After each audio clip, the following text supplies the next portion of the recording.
So, What are you gonna do? How you been? How was your holiday? New Year. yeah, I suppose busy. I mean, as you know, I've been doing lots of music. Oh yeah, lots, So nonstop. I've done an album this morning. I've just recorded a second one now. I'm about to start editing it. Um, but yeah, it's just this improvisational stuff. Right. But no, a lot of it I actually I took from you. I've seen you do some of your dancing to all your kind of jazz stuff. Really? What do you Yeah, mean? I've seen your videos online of when you're like at a party or something, you're all together dancing, and that's the mental image I have when I'm playing. I think, what would Ron move to? Uh, that's great. Well, I was listening to. Um, you're making so many albums so quickly. Yeah, yesterday I listened through one, but I was able to read while I was listening, which is really rare for me. Usually I can't hear lyrics and read. You know what I'm saying? So I enjoyed it a Right. lot because I was able. My brain was able to process the music without interfering with the reading and vice versa. So it was very nice. Cool. I'm I glad. like. 'Cause I thought it might be distracting because it's not regular Oh, rhythm. But I don't know what my mind picks it up and enjoys it very much. It's, no, it's not distracting at all. Yeah. So keep it up. yeah, I'm trying. I mean, I'm being a little bit more discerning now because on the first few albums, it's just I plugged it in, pressed record, and just played for 45 minutes, and that was the album. And and now, because a lot of them sound pretty much the same, so I've started to try and just if I've done one that just sounds too manic, then I just don't bother. So I'm trying to pick out ones that might have a little bit of melody to them. Yeah, no, they do. They're definitely. I definitely noticed the difference, and I'm enjoying them. So keep it up. I love the titles. You're getting very conceptual. That again, that's you. That's you. That's you.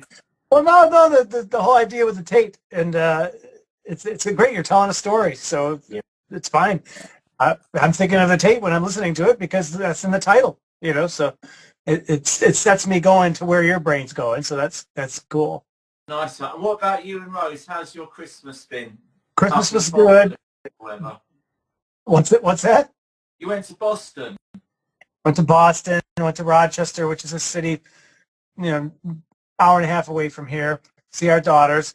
But it's I do the cooking, and my sister, she moved. I told you to South Carolina. Long story, but she used to always host holidays, so now most of them, and now I had to do it. So there's a lot of cooking and a lot Yeah. of a lot of purchasing food that we can't afford. And it's just so it was great. It was a good giving time, but Yeah. now we have to just get back. And we gained 10 pounds too. So The biggest time issue I have is around cooking and buying food. yeah, It yeah. eats up so much of my awake time. Mm, Getting that streamlined is the secret to productivity, I think. right. And who you feeding? You do most of the cooking in the house Yeah, for I do dad? all of it. Yeah. I do. But then saying that, it's only one meal a day, really, because dad does his own breakfast. Lunch, Right. I sometimes don't bother, but I cook a big meal at night every night. Yeah, me too. That's pretty much what's going on. Yeah. I think So I do yeah. I think that's how the Romans lived. They just had a great big feast. Right. And I suppose now we're doing this strata. I want to method act as much as I can. That's right. So feast every night. You'll be 190 pounds. Yeah. Well, they had an orgy as well, so they probably worked off all the Right. calories. They had it sucks. And they probably walked to the orgy, so that always helps. Yeah. So what else? You've gone to is it Chatham Docks? Is that how you Yeah, pronounce it? Yeah, Billy and me were there. Everyone's ill, so it was just me and Billy. Okay. And to Yeah. be honest, I think Billy had a cold as well. Everyone, I'm like, Emma's ill, Libby can't make it. Everyone is ill. So Is it going around? Is it a flu? What do you got? apparently, apparently, like last year, I had bacterial pneumonia and tons of colds, but this year I've had nothing. But apparently everyone, and my dad's not got anything this year. So right. it's going around. So I went to Billy's, finished a few paintings. Great. Yeah. Thanks. Yeah. I mean that. But when it's just me and Billy, we tend not to talk very much. Most of the talking is done when there's other people there. Yeah. When it's just me and Billy on our own, we just get our heads down and just paint. So right. Well, who would be there? Other painters, fans? I mean, how does that? That's Billy. Yeah, not me. But, yeah. I mean, Huddy's there. His son. Scout's often there. Steve's often there, who works at L13. Well, you've mentioned that in your post, yeah. And then, like gallerists and stuff come to talk to Billy, and sometimes people are interested in buying one of Billy's paintings will come and have a chat. So, wow, what's that like? That must be so. You must be like your ear must be like right on them, because it's like something we don't get to experience often. Well, I just kind of think, why aren't they buying my painting? Why are they buying Billy's? Well, you've been saying a lot about that lately, and I you know where I stand. I totally agree with you. It's crazy. Yeah. You pinned it down. The art world is Stuckist racist. Yeah. Charles sent me an email this morning. He goes, Stuckism is a race now. Is it a race to the top? Well, we'll see. I think he senses I'm on the case a little bit. And then I said, well, because Charles appointed me director of Stuckism the other day. I read that in one of your posts. Just for the purposes of a press release, because I was sending out his press releases about a couple of things. And he said, don't just say you're an artist. Say you're something that so just say you're director of Stuckism. That's great. Hey, it might work. But you made a good point, and I never even think about this. Every gallery and every museum has represented every art movement, in the 20th century at least, 19th century, definitely 19th century, 20th century, So how is it possible that you could be in, that Stuckism could be one of the 100 art movements of the, 20th century, and it's not even, no one represents it. I looked it up on Google. Tate has 70,000 artworks in its collection. Right.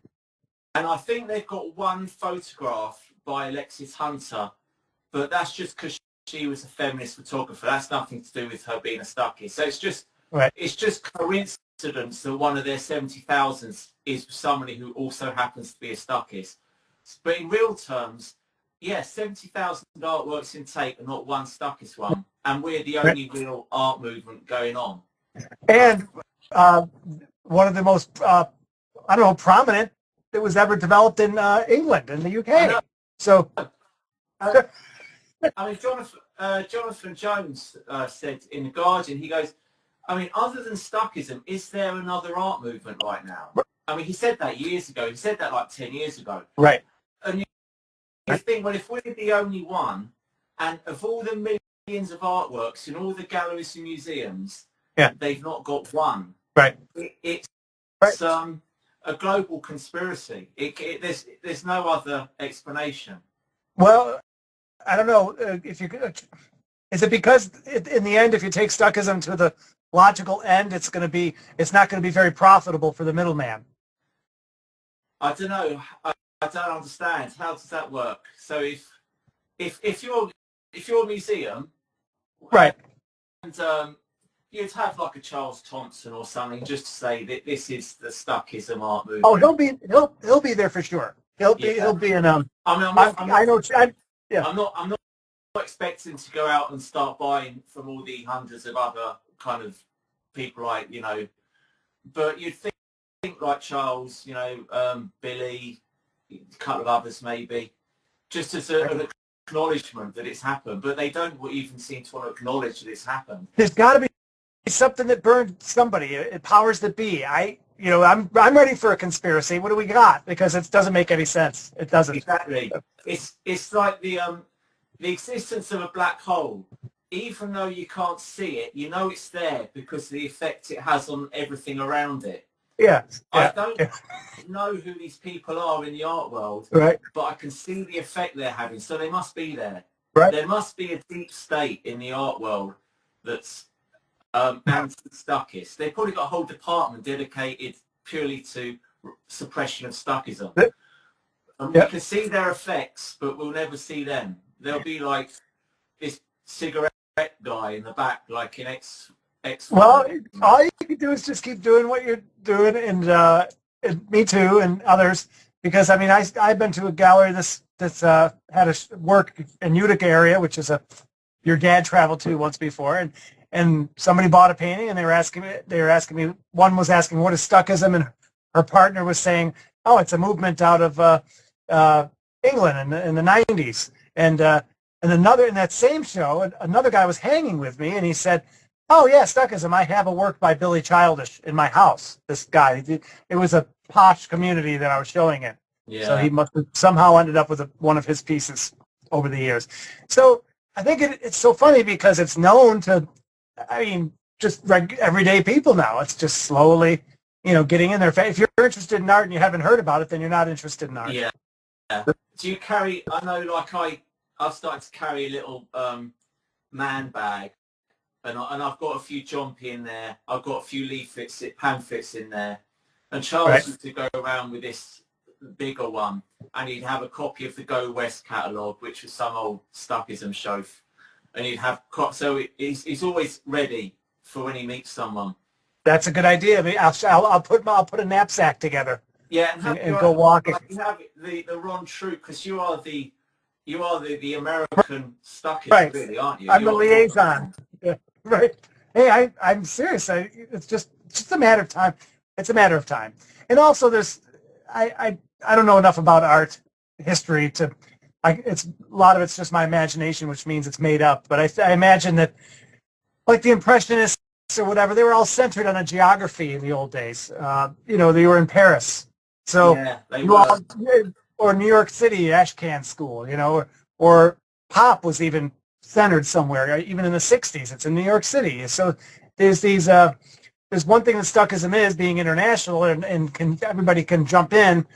I think what we're doing right now and what you're doing at Black Ivory is like quintessential. It's like what you need to do because it focuses everybody on one area. So Black Ivory, that name alone might be the next name to use for Stuckism or something. I'm just saying, because these they're all localized, and now we're spread out. And even though we're on Instagram, there's nobody joining us right now. So it's like so if you get like 5 or 6 other painters, now you have a movement. Like a Monet and a Van Gogh and a Pizarro or whatever. And Well, Cubism was just two well, guys. That was Cubism. right, Um, right. and I think thing with Stuckism, because it's internet. Once it goes on the internet, the geography becomes irrelevant. It's all like you're in Oswego, I'm in Right. London, and you just get these tadpoles, and 99% of them just die, Right. and then you've got a few That's right. that will That's grow right. a couple of legs, and then Yeah. And Well, there you go. And that's what I it's think. nature. That's why I think we're doing that, and I think you're doing that, especially more so than anybody I see out there. So it's just a matter of time, and you will be wealthy. You'll be rich. You'll move your studio out, and you'll have your own private studio, and Billy will be coming over to paint with you. Yeah. And here all the gallerists. You've got Bitcoin you've on for your that. side. I'm What's banking that? on Bitcoin. Bitcoin's my pension. It's Well, taken its time. I thought I'd be a millionaire by now, but it's taken its time. Yeah, it is. I'm serious, Edward. You're good. Just keep plugging away because you're amazing energy, and it's there's a lot of people watching, and they can only be jealous. Well, I don't know. Rob. I mean, what have you been up to as well as travelling around Boston and Rochester? I mean, you got this 500 paintings till spring. Was that it? Yeah, no, I threw that one out the door because that's not happening.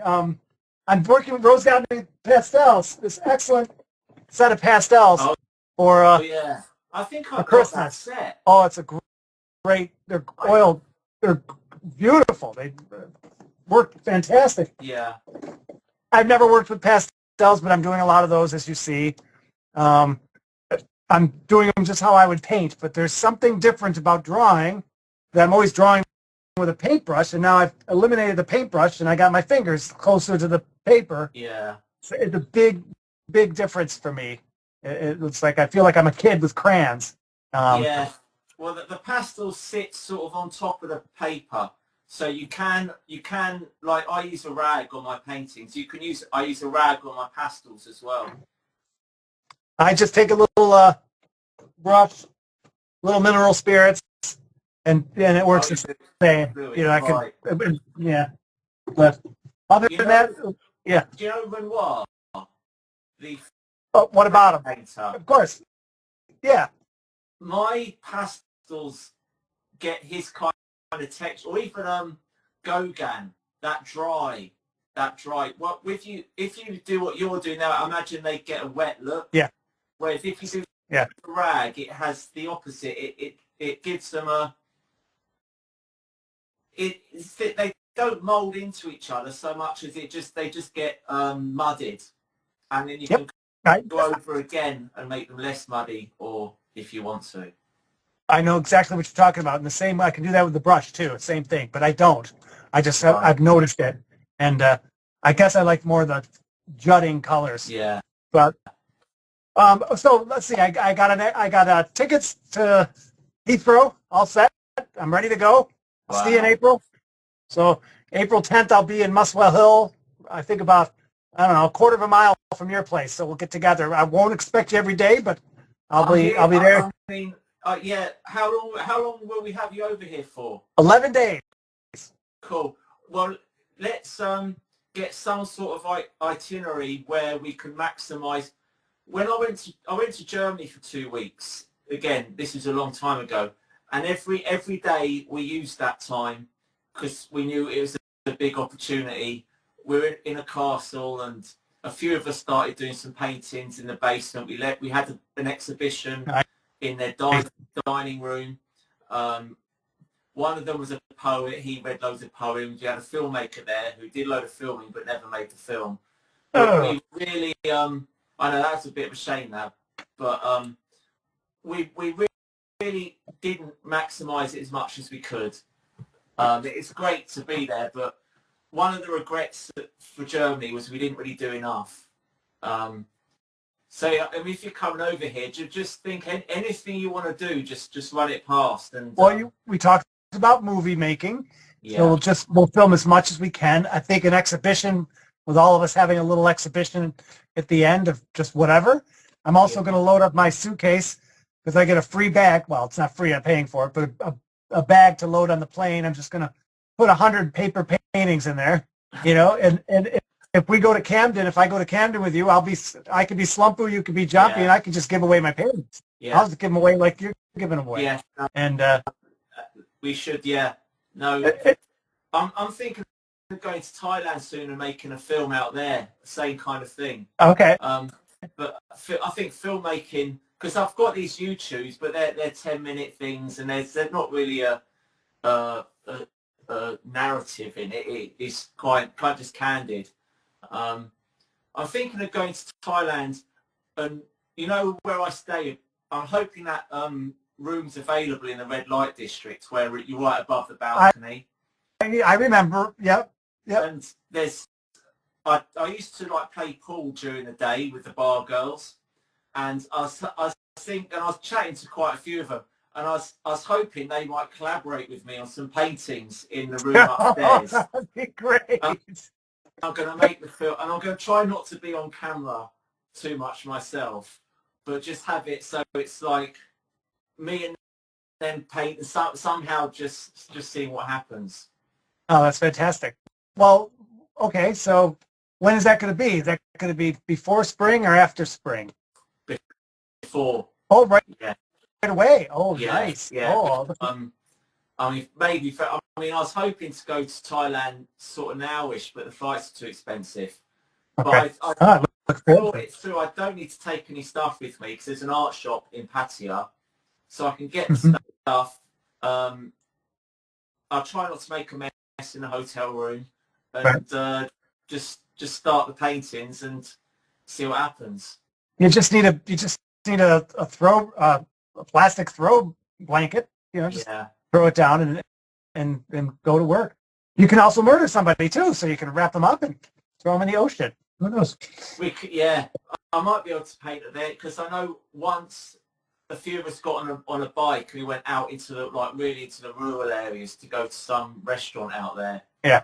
And maybe like rather than me doing it in a hotel room, we could do it on tour in different, or maybe actually in the bar.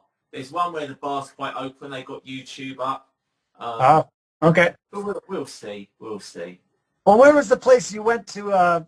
You had one video where you were with a bunch of people, and there was folks playing music, I believe drums and stuff. That was where was that? That was in Chiang Mai in the north, and that was I think they're called the Museum of Something. Yeah. It's funny because I've got some work in a place called the Museum of Everything, and now I met them and they're like, I think they're Chinese. I don't think they're Thai. Okay. Or some of I think the main sort of artist there, I think, is Chinese. But yeah, they do music. The gallery's enormous that they use, and I saw one painting that was it's the biggest painting I've ever seen. It's taller than my house. I would say maybe almost twice the height of my house. It's and they've got so much space there. They just don't care, and they do these quite installation-y kind of Joseph Boys. Are they well funded? How do they get that? Okay, all right. I think there's a billionaire behind it all. Wouldn't that be lovely? Yeah. Well, I'm waiting on a grant that I let you read a couple months ago, and that should be coming up any day now, and that's part of this London trip.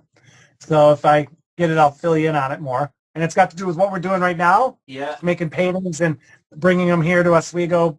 I pay for it, obviously. You wouldn't have to pay for anything, and having a show here. So yeah, cool. Well, if I did it,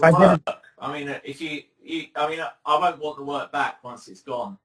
So what's that? If you do a show in Oswego, I won't want you to send the work back. You can. Oh no! Of course, we'll sell it. Make it rich. Who knows? Yeah, sell it. Yeah, I'll have the money.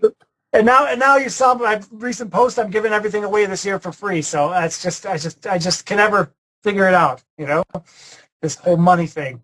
But how many takers so far? Oh, it's great.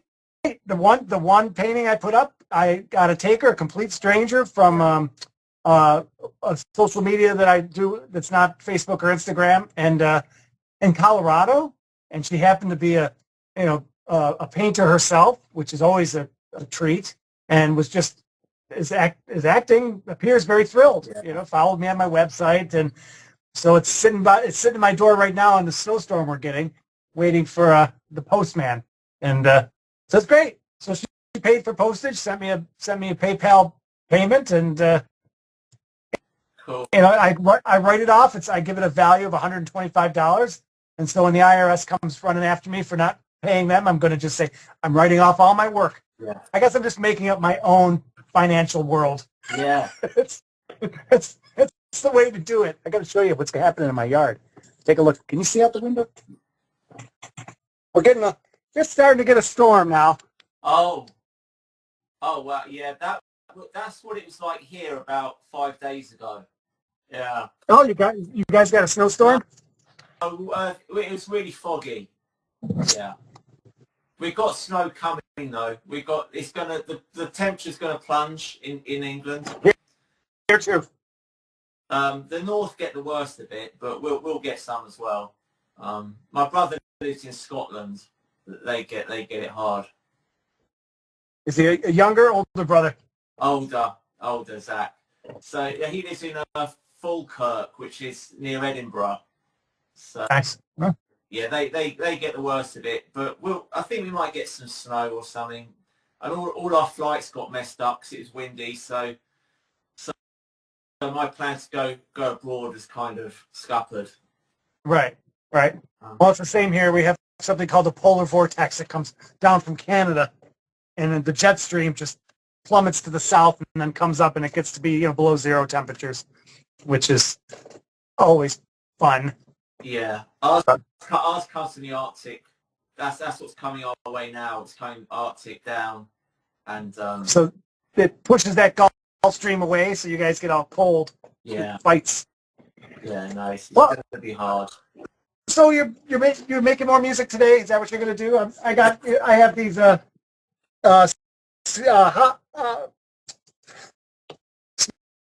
smoked salmon. These are smoked salmon trays. I can smell them from Christmas Eve. So I gesso them and I'll paint on them. Okay, cool.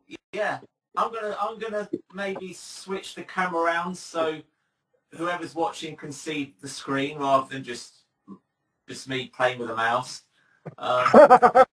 Show them it's all backwards. Your signs there. But yeah, hang on. I'll do a quick tour of the library. For some reason, iPhone or Instagram make everything mirror. So I know. Actually, I wonder if I can reverse this. Hang on. Right, yeah. Oh, there you go. Yeah, If you face it away from you, it's the right way round. If you face it towards you, it goes mirror. Oh, okay. But I found a little bit of information about Delane LaBasse, who I suspect plagiarised my work. Well, yeah, you lay out a pretty good case. Yeah, she is working with John Marchant Gallery, who work with L13. So that's quite a connection to my work. So I've emailed John Marchant Gallery and just said, look, do you want to comment about this at all? But I doubt he will. Is it a London gallery? Is it a London gallery? Brighton. They're down on the south coast. So, here's my music set up. So you've seen that's my 4-track. That makes a good crisp sound. It really nice. It's pot luck with these. I buy them on eBay. They don't make them anymore. I buy them second hand on eBay, and it's pot luck. Sometimes they're broken when they arrive, but this one is the best I've had so far. Fostech. Who wants to get into it? I used to record with those years ago. Yeah, me too. You used to be able to buy these on Denmark Street at Tottenham Court Road. They were, I think, £120. Oh, and geez. I think that second-hand ones are £120 now. Yes. Yeah, well, yeah, because they're scarce. That's it. Yeah. What else is going on? Oh, this is my tribute to Delane LaBasse's tribute to my work. So where do you think this will go? Sorry? Where do you think this will go? The protest here. Do you think it'll get some legs? I don't know, because I've got a few things going on with Tate at the moment. There's one where they barred me from going into the gallery because I had the Stomach Turner Prize leaflets. Let me turn this around. Hang on.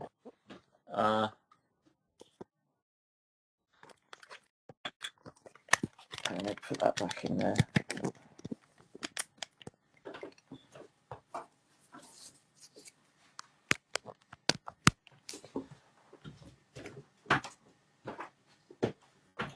There you are. Yeah. So I'll go down to Tate Modern because I was giving out the pamphlets, the Stomach Turner Prize pamphlets out to bookshops, and I was saying, can I leave this in your bookshop? Okay. And I was down at Tate Modern, so I thought I was going to go and have a look around Tate Modern. So I go in there and they check your bag as you go in.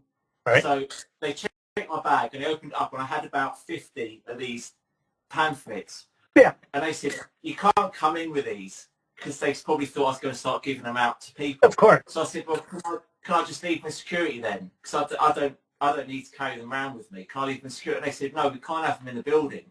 Oh, geez. So That's right. In the building. So I left, didn't think anything of it. And I go to Emma. Emma had a party, I think, the day later. And I was telling a few of them there. And Charles said, "You know what? This is pretty bad that they didn't let you in, because he was there last year and they had pro-Palestine demonstration." Yeah, with I read the article. Right. Yeah. So they do allow campaigns to go into the building, and the fact you even offered to leave them security, they wouldn't let you in the building. And the other thing is, the security guard says, "Can I have one?" So I gave them one. So he said it's outrageous they didn't let you in. And I said, well, yeah, it is a bit. So I emailed them and I said, look, this is what happens, and it's not right. So they had an investigation and they emailed me back to say, well, we've done an investigation and it's our understanding that they did let you in the building. You left your bag with security. You walked around the gallery and you collected it from them when you left, which is a complete lie. That's not what happened.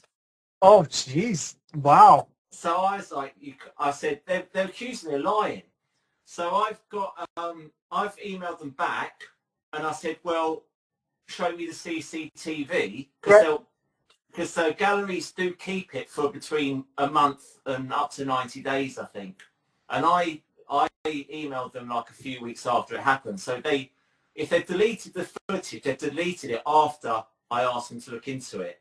And they obviously haven't looked at the CCTV, because if they had, they would see that I'm telling the truth. So sure. So they talked to, if they talked to anyone, they talked to somebody who lied. Yeah. Someone's lying. I don't know who, but so they've got 28 days to reply, because in England you have this freedom of information request where they're legally obliged. Charles did this with the Chrysophily scandal with Tate. It's wow. For a long time, maybe before he joined Stuckists. Freedom of information means that they're legally obliged to give you it doesn't work with all information, but like information about you and stuff from public records. So I've asked for that and we'll see what they come up with. But they're in trouble because they've accused me of lying, and that's bad. That it is bad, but it's also something in the U.S. we wouldn't even understand, because the land of the free is far from that. We don't have that kind of respect. We would never get that respect from an institution. I couldn't write to them and demand anything or even ask for a reply. They would just ignore you. We have a Freedom of Information Act, which has to do with, I can see if there's an FBI file on me. That's about it. And then if you get it, like the UFO ones or the JFK ones, they just pour a load of black ink all over it and go, that's your information. Redacted, right?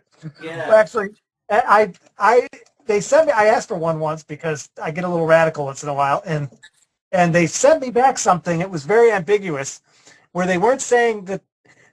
It was like I had to go to another step or something like that. It was shady in some regard. And at the time I just said, forget it, whatever. So it was like, we might have something on you, but we don't have something on you, but you have to do this to find out. It was just a big circle. And not that of course, I think it'd be really cool to have an FBI file, but I don't think I have one.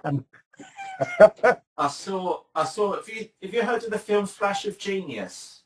No. It's a film about the inventor of the intermittent windscreen wipers, and he invented them, and Ford Motors stole the idea. So he sued Ford Motors, and they were legally obliged to provide him with information. So he asked for like one piece of information, and they gave it to him, but they gave him like 1,000 pages, and it was and he had to read the whole 1,000 pages to get that one page. So they just buried him. So even when they give you the information, they make it so hard that no one who can't afford lawyers could even deal with it. But you, with the tape, they will, if they get back to you within 28 days, do they have to submit an apology or something? Do you get some kind of, I don't know, feedback? I mean, I don't know what they're going to do, because I think they know they got this wrong, because I wouldn't ask for CCTV unless I knew I was telling the truth. So I think they know they've massively mishandled this. So I suspect they'll probably apologise or something. I don't know. I don't hold them in very high regard. So I assume that what they'll do is probably the thing they shouldn't do. So I imagine what they'll probably do is try to defend themselves when they're hopelessly unable to do that and just make it worse for themselves. So I imagine that's what they'll do. You keep putting this out here. I love it because it's just you keep documenting it. Most people would just go, forget it, don't want to bother. Like, but Well, yeah. you're doubling down. You're writing songs about them. I mean, The thing is, it's funny. You know what I mean? So and also the good thing about people in my position and your position is that we're not the ones with anything to lose. Bingo. So we can be as reckless as we want. We don't care. Well, that's the beauty of art. Any kind of subversive actions, if you don't, we got nothing to lose. Exactly. Yeah. Like going outside tape. One lady came up to me when I was doing the demo. I can't remember which day it was outside Tape Britain. And she had like a tape lanyard thing on us. So I don't know who but she was some member of staff there. And she was talking to me about my plagiarism thing. And she goes, the institutions won't like this. And it's like, what? The institute, I'm getting nothing off them anyway. They're not paying me. Exactly. They're not gonna, what can they do? I think there's an assumption that if they're bigger than you, then you should be worried about them. But it's actually the opposite. If they're bigger than you, they're the ones that should be worried. Yep, because you can inflict more damage from nowhere. That's how I feel. Yeah. I think so. If they care about their reputation, yeah. I think they're kind of used to bullying, which I don't like. Right. Like that thing with, without going into it all, but that thing when these art dealers pretended these works Billy and I did together were by Billy. And they just think they can, it kind of did annoy me that cause they just think they can treat people like that. They just think, oh, he doesn't care because he's not famous. I don't even understand that. Yeah. It's crazy that you're not getting any kind of, I don't know, recognition from that. They're literally half your paintings. It doesn't make any sense. Well, I get the recognition I need. I like the way I see it. My friends know the truth. You know what I mean? Right. As long as wow. I like this little group we've got. Yourself, Charles, Emma, Libby. Yeah. Yeah. Oh yeah. Quite a nice group of people that we're self-sufficient. We make ends meet, and we don't get anything from anyone. So we don't. We are truly independent. Right. And do you ever wonder if you didn't become independent, if you all of a sudden had the people, with their feelers out trying to use you in some way, do you think you'd change? Because I always imagine that. Yeah. If I became dependent on if you became like not famous, or the fact that a gallery starts representing you, do you think you'd stop being, as free as you are with the art that you make? Because you think you'd still be able to hold up. I enjoy it. Yeah, and I like being independent. That is sort of what my art is. You know what I mean?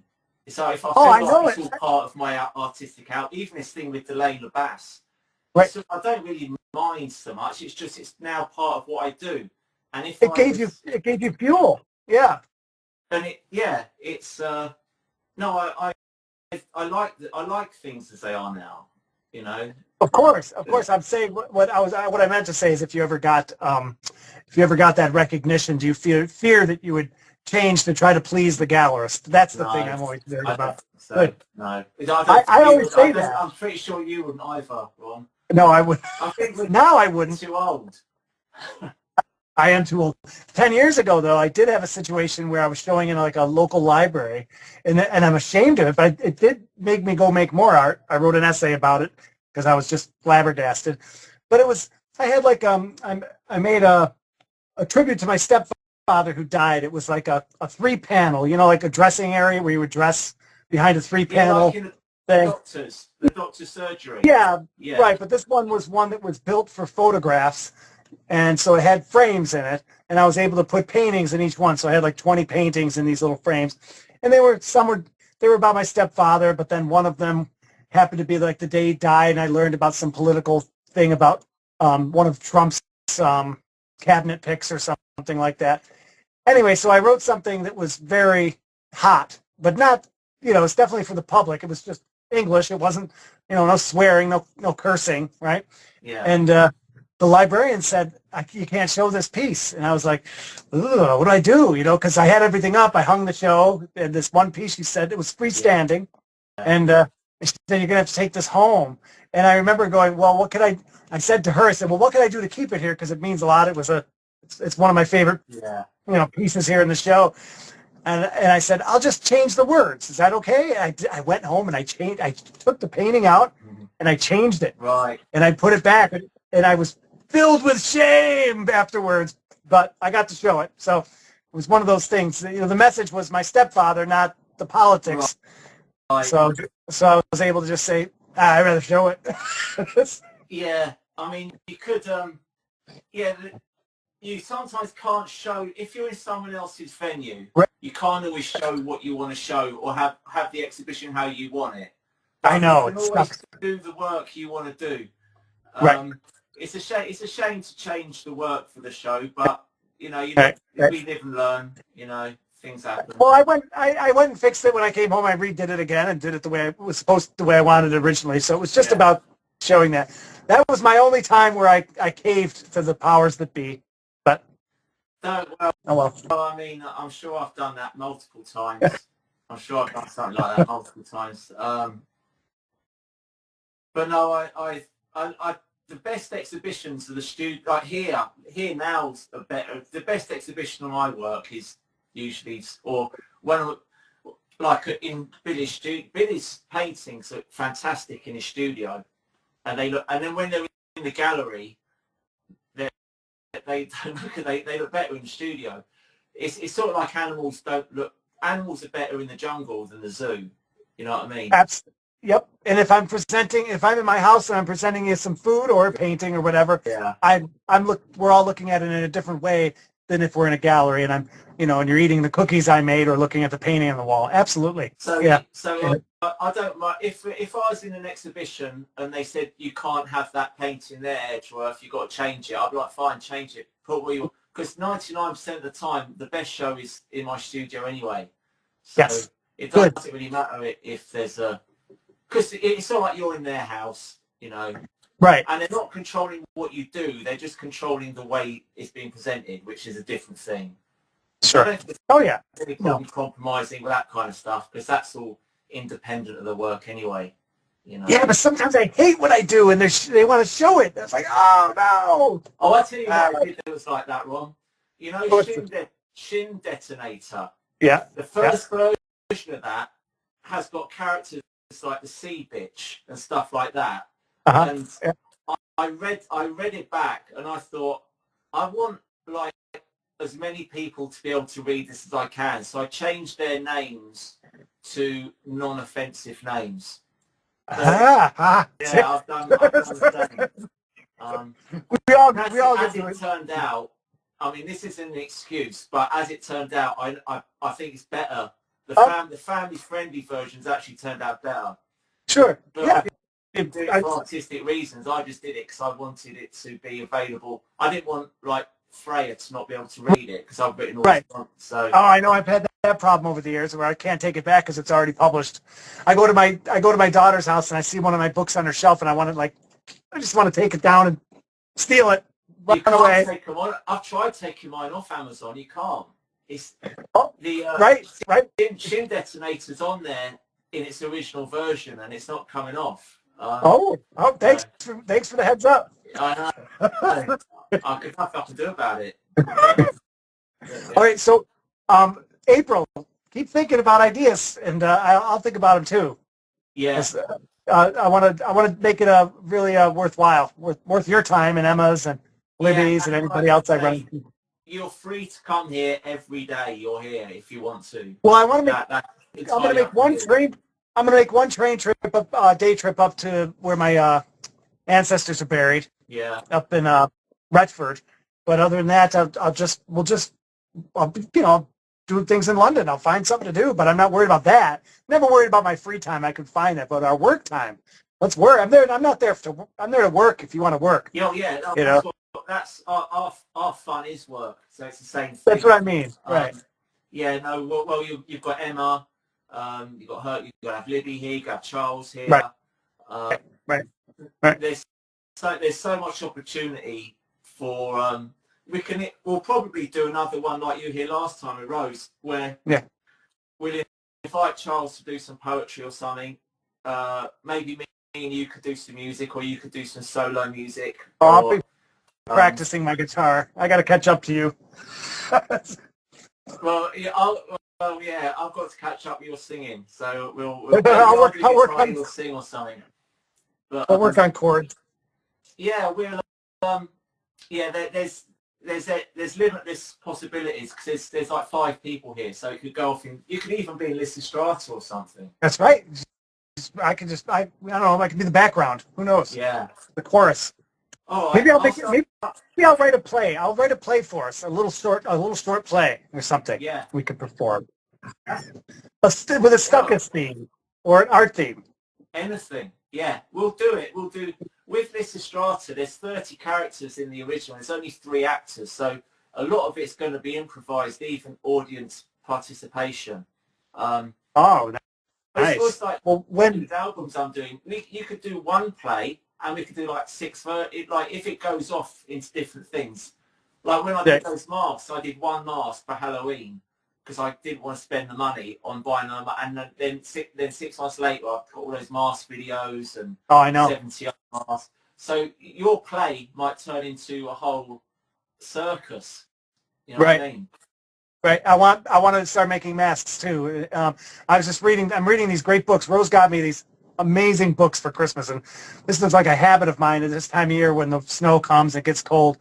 She gets me like 3 or 4 great books that I kind of like hint that I want, or author that I want. And this time she actually went into the bibliography of one of my favorite authors and what he reads, you know. So she got me those books, and they turned out great. But one of them is talking about, it's kind of an anarchism book, but it's talking about art and how art used to be, African art. You look at African art in a museum and you see a mask. Well, that's a dead piece of thing, because when that mask was art, it was on someone's face and they were reciting poetry and dancing or something.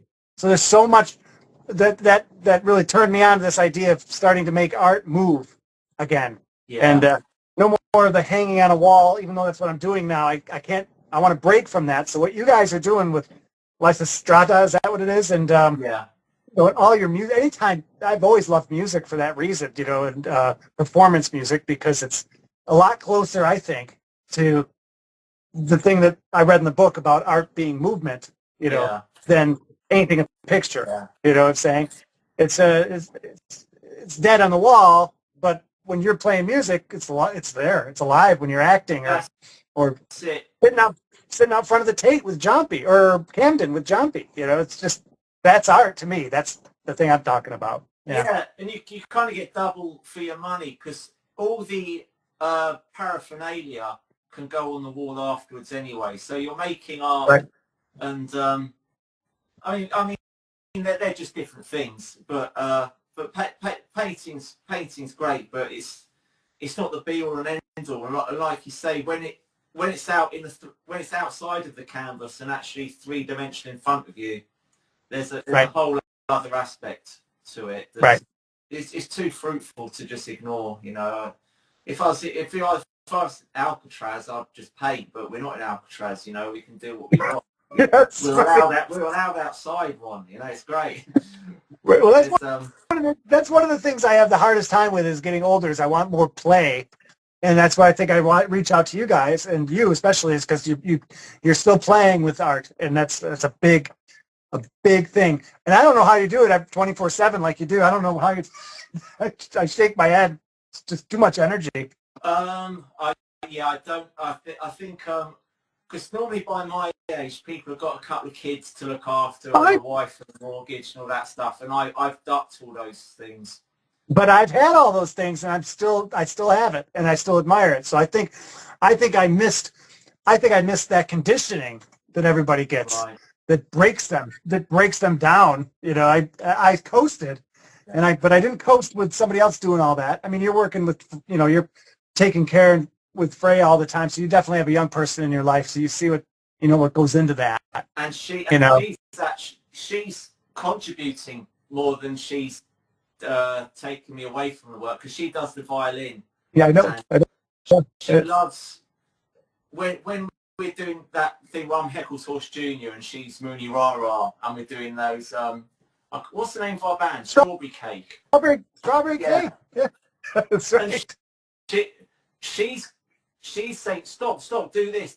She's got ideas coming left, right, and centre, and I'm running around like some sound engineer trying to make what she wants to do, for her able to do it.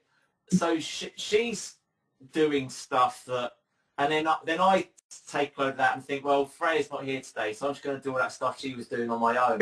So I've kind of not. She's like a voluntary. She sort of volunteers herself to be the slave. Really, she just allows. She wrote this guitar riff. It's a pretty good guitar riff. It's only 3 notes in it. Sounds a bit like Led Zeppelin, that kind of thing. So we did some videos of that, and she became a bit obsessed with it. And I had to say to her, when we do the next song, Fred, don't play that riff, because you've played it in 3 songs so far. That's right. I used to do the same with my oldest daughter with music. We would write songs and record them. And this is the day before YouTube and all that. This is, you know, we just had not the 4-track, but pretty close, a computer. And I wrote songs, and Rhiannon would sing. She, you know, she didn't have the instrument down, but she would be my backup singer and stuff. And funny songs like about Rose's belly and things like that. You know, we would just sing. But I totally get it. And yeah, so more acting for me, more getting out there, and I love what you're doing with the demos.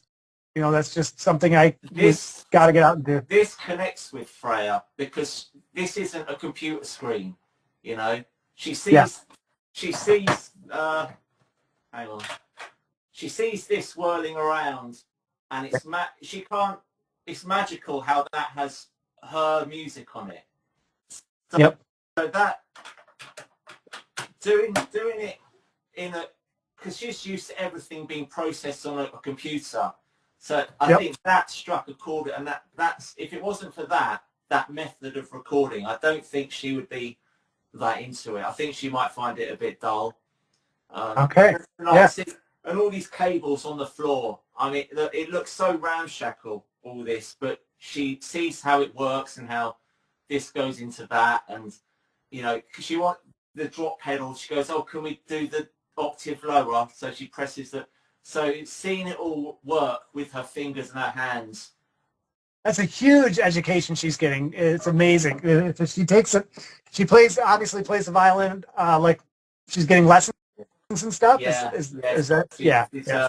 She's grade 5 on her violin, but she's grade 1 on her theory. So she doesn't do the theory very well, but she can do the playing.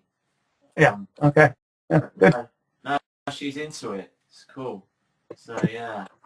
One more thing, I'll let you go. We went to Boston, and you know that, and we went to a gallery at one of the colleges, and Rose was fascinated. So she was thrilled to be there because it was this woman out of the 60s, 50s, 60s, 70s, even 80s, who was a Swede who played the violin. She was trained in violin. And she ended up just loving sound and video. And she put it all together. And that's exactly what Rose loves. Loves sound and loves making video. And she'll go down to the lake here and take her GoPro and put it under the water, right at the water's edge, and just film waves. But that's her shtick. She loves that. And it was like she walked into a gallery of somebody who made a living of this, and you know, is dead and gone now, but they were huge, you know, 15-foot projections of this woman's videos, which were really close up of water or leaves or like her trip to Iceland, but with sound, with screechy violin sounds or different things it was the sound that was really appealing to Rose, and how she made him hit with the visuals too. So it was just, you were asking about Boston, and that was probably a highlight, definitely for her. She enjoyed it. Is Rose going to do that then? Put music to her videos Well, and project well, them large? right. Well, we talked about what you were just saying with Freya when she saw the reel-to-reel. We were just thinking about, wow, what does it take to get a high old video camera and start doing stuff like that? Because she would probably love it. And we looked at how much it cost to make like an hour and a half movie. Yeah. And it was upwards of to get it processed about $10,000. Yeah. So you're kind of in trouble there. There must be, because to do an album would not, like my first album cost me £3,000. Jeez. My last album cost me zero. Yes, I know. Or if you go through all the barriers to her being able to do that and just say, well, if we had to get this done, if we were told, if you get this done, you'll get $1 million. Right. But you got to do it like Brewster's Millions. Really, you got to do it for zero. How would you get it done? There must be a way to. Whenever not having enough money is the reason for not making the artwork, I always think, that's never a reason. You can always. Right, because she'll still do it. She'll just do it digitally, and she'll just make different sounds with using a digital platform that she supports. I think the cheapest way is usually the best way. Right, and I'm definitely pushing her for that because she does such a good job. Now let's find a way to make sounds with that and she's always said sound is everything in video. So yeah, good. No, and she'll come up with something different because she won't have the access to all the money that everyone else has, and she won't. So start with Freya. I don't know what we'll do with Freya, but I know that with Freya in the studio, as opposed to a session musician, I'll get something that no one else will have. Oh, absolutely! You're channeling childlike genius. It's fantastic. And you're learning from it. That's why I loved raising kids. I learned so much, and it kept me young. So, yeah. You were a cook. You're a worker. You've had, even though you've not been an artist your whole life, you've been a worker. And I've worked in pubs and I've worked in kitchens. And right. A lot of people say, what was it? Who was it? Someone was talking to me about working a lot, and I was like, well, I might do 8 hours a day. For most people, that's not a lot. That's a normal day. Right. I just think because artists are so lazy, we look good, but compared to people who work in a kitchen, we're pretty lazy. Or I am. Yes and no. Because there's, I don't know, I can go in many different directions there because it's not very few people can do what you do or what I do. It's not because they can't, they just haven't trained themselves to do it. Yeah. So it's not a special thing. I want a world where everybody can be free to have time to make art. So it's a privilege kind of to be able to do this. But I did do it. I did get up every morning, the Stuckists Manifesto, get up every morning to paint. I've been doing that for 15, 20 years. So it's like, I've earned that. When I worked in the kitchen, it could be really stultifying if you're not being able to create. So the guys that can't get in there or gals that can't go improvise a soup, that's pretty crappy. They're working hard for no reason. It's like, why do that? Find something creative. It seems like they're wasting their time. So I never have any regrets or envy for people that work just to work. I think that's foolish. I think that's if you can, and if you have to, that's one thing. But if you can find something to do with the work that's creative. I was very lucky in the job I had for 10 years at one restaurant. The boss was a very nice. He was not very nice at all, but he was a kind of a drug addict, and he just let us do whatever we wanted to do in the kitchen. He just supplied us with all the funding. So I had made specials every day. I got to do menu planning, and all that stuff was incredibly creative.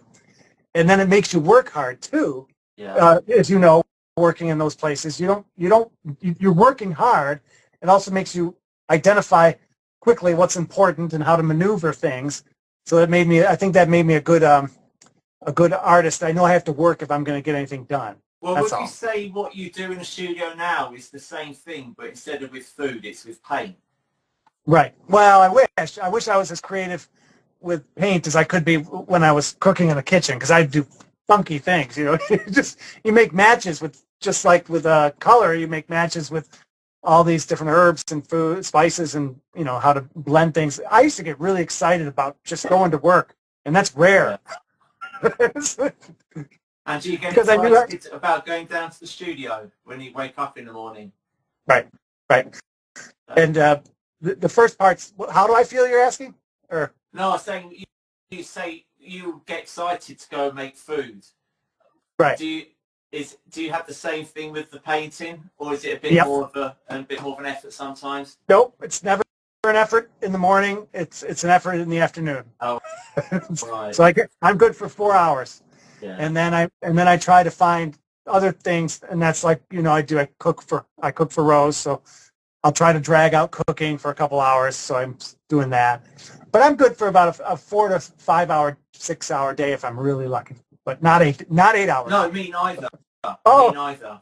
I Oh, mean, okay. because I break stuff up, so I'm editing now. I mean, I am trying to be productive 8 hours a day, but I can't paint at 8 hours a day. I can't. Yeah, 4 hours tops is all I can do. Yeah.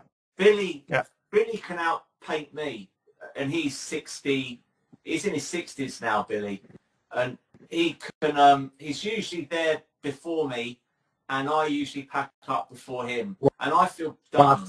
I feel done on Mondays when I get home. I don't do anything. I'm zonked, and Right. so he's got more energy than I have, even in his 60s. And he's doing that. He's doing that 5 days, 4 days a week. He's painting No, like that. well, I only see him on a Monday. I don't know. I mean, he does music and Right. does writing, poetry. Well, that's what I mean. It's like with you too. It's like I don't know. I can't speak for you, but I'm constantly up here. I'm working always. I'm always thinking about what do I have to do next. Do I have to order some canvas? You know. Yeah. Not lately because I'm broke, but you know, get downstairs before I go to bed and gesso, you know, the cardboard, you know, things like that, and just thinking about what's the next slump we're going to be, or you know, that's happening all the time. So Yeah. I think it's an interesting thing to read about. I don't get many books, so maybe I'll have to write one about the life of that. You know, just the practice. They don't. Yeah. People. I'm sure people don't know how much preparation. I think I probably do 75% preparation in terms of time. Stuff like just priming, you know, getting the primer, going down the shop and buying all that nonsense is where all the time goes. And then the actual time where you've got paintbrush in hand, that's sort of like the tip of the iceberg.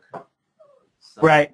And I was wondering too, because I don't know about you, but when I have that stupid phone by me, you know, I'll be painting, go, well, let me just check things, you know, I'll just see what's going on in the world, you know, and put it down. Maybe somebody like Billy, who's in his 60s, isn't addicted to that thing like I am, you know. Oh, yeah, that's true. Yeah, not distractions. He's trained himself just to focus for those hours and go at it. Just to compare, Rose goes to work. She's working from home right now, so she's at a computer. I don't know how she could sit and look at a computer for 8 hours and still be enthusiastic about it. I mean, that's, you know, I don't know how it's done. So no. Well, I think work's anything you do that you don't like doing. That's work. That's work. That's right. Oh man. Okay. All right, I'll try to paint something. Do we still have time? Yeah, you do. Yeah, can you go do some paint, and I'll switch rounds and I'll start editing my my latest album. Do you know a guy named Carlos in Muswell Hill? No. Okay. That's all. I don't know his last name, but he's going to be my host when I'm coming out there. Oh. I might know him to look at. What do you mean? Sorry? Oh, I don't understand. You I mean, might, if you saw a picture of them. I know quite a few people around here. All right. So I might know. I tend to know the Oh, faces around because I okay. do walk around the Broadway, and everyone in Marsden Hill goes to Sainsbury's, which is our supermarket. That's great.